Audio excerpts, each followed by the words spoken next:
Asante, nilikuona Mheshimiwa Esther Matiko. Nakushukuru Mheshimiwa Mwenyekiti. Mheshimiwa Mwenyekiti, wananchi wa mji wa Tarime wana adha kubwa sana ya maji na tegemeo lao kubwa, na wanaishukuru serikali kwa mradi mkubwa wa maji kutoka Ziwa Victoria wa bilioni 134. Lakini mradi huu ulianza mwaka 2022 na unatarajia kukamilika Septemba mwaka huu.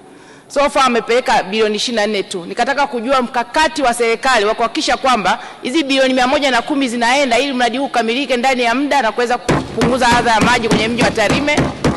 Majibu Mheshimiwa Naibu Waziri.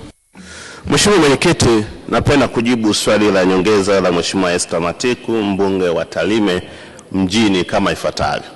Mheshimiwa Mwenyekiti, nikiri kabisa kwamba Mheshimiwa Esther Matiko ameendelea kupigania sana wananchi wake wa Tarime mjini, lakini pia ameendelea kuhakikisha kwamba mradi huu anahusukuma ili uweze kupata fedha na uweze kutekelezwa. Ni kweli kabisa kwamba mradi huu unaenda kuwa mwarobaini.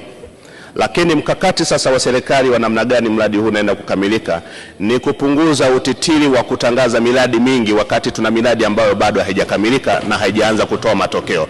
Kwa hiyo sasa tunaenda kuhakikisha kwamba badala ya kutangaza miradi mingi na kuzigawanya fedha ambazo zingeenda kukamilisha miradi kama hii, sasa tunaenda kuweka hitimisho katika utaratibu wa namna hiyo, na mkakati wetu ni kumaliza miradi vipolo, na tukishamaliza basi baadaye tutaendelea na miradi mingine ambayo tutaweza nimtoe hofu Mheshimiwa mbunge, mradi huu ni kipaumbele kwa serikali ya Daktari Samia Suluhu Hassan, na tuna uhakika mradi huu utakamilika na wewe mwaka 2030 utarudi. Asante sana Mheshimiwa Mwenyekiti.